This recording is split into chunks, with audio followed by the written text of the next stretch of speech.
untuk Tuhan. Jangan pernah kita meragukan kuasa Tuhan. Bapak, Ibu dan Saudara, ada banyak kita kadangkala berkata apa? Aduh Tuhan, aku kan masih muda. Aduh terbatas.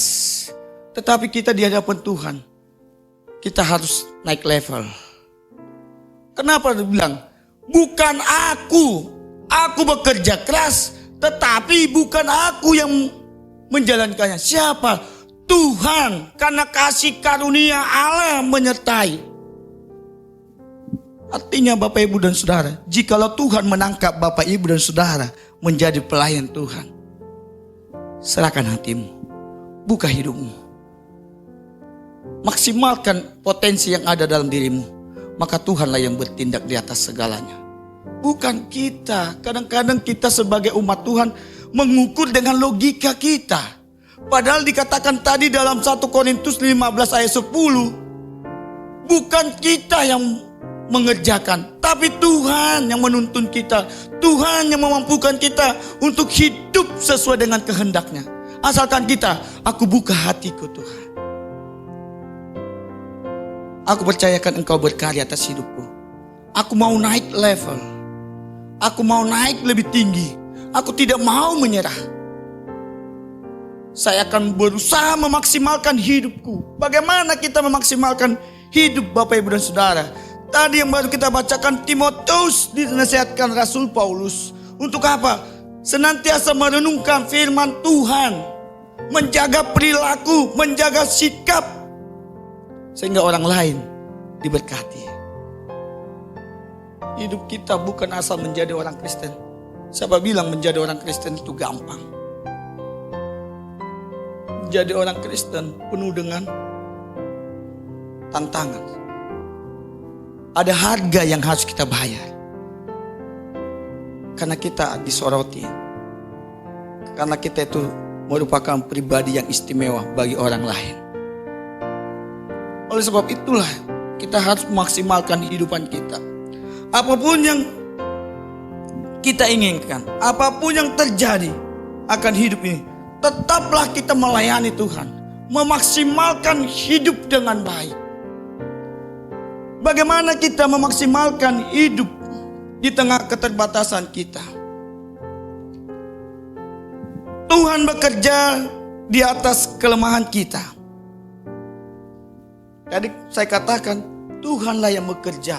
Di tengah kita tidak berdaya, di tengah kita tidak mampu, di dalam segala keterbatasan kita, Tuhan yang bekerja, bukan kita. Jadi hal yang pertama, Bapak, Ibu dan Saudara yang terkasih dalam Tuhan, hidup memaksimalkan meskipun kita terbatas. Siapa bilang kita hebat? Setiap kita punya kelemahan, setiap kita punya kelebihan. Tapi percaya, di tengah kelemahan kita, di tengah ketidakmampuan kita, Allah menyatakan kuasanya. Coba kita baca di dalam 2 Korintus 12 ayat yang ke-9.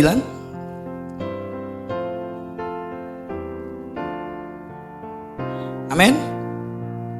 Namun jawab Tuhan kepadaku, cukuplah anugerahku bagimu. Sebab justru dalam kelemahanlah kuasaku menjadi sempurna. Sebab itu aku terlebih suka bermegah atas kelemahanku, supaya kuasa Kristus turun menaungi aku.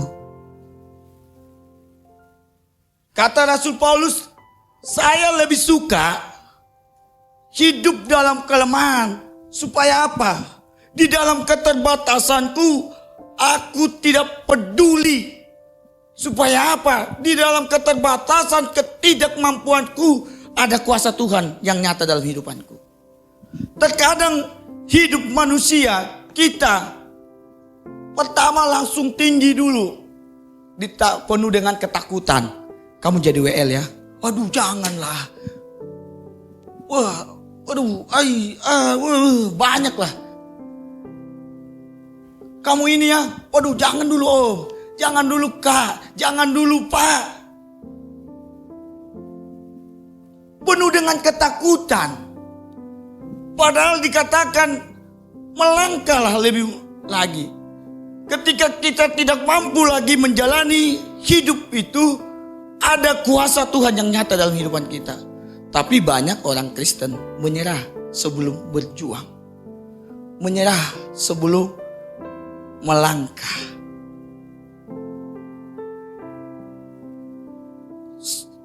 Pak, saya mau melayani Tuhan. Saya berkomitmen. Tapi di tengah jalan, kondisi kehidupan yang begitu sulit menghantam. Aku menyerah. Aku angkat tangan. Pak, mohon maaf, komitmenku untuk melayani Tuhan sudah cukup sampai sini. Kenapa? Bertubi-tubi masalah terjadi dalam kehidupanku. Jadi saya mohon jangan lagi saya melayani. Cukup. Dia menyerah. Padahal Tuhan mau menyatakan kuasanya di tengah ketidakmampuan hidup kita.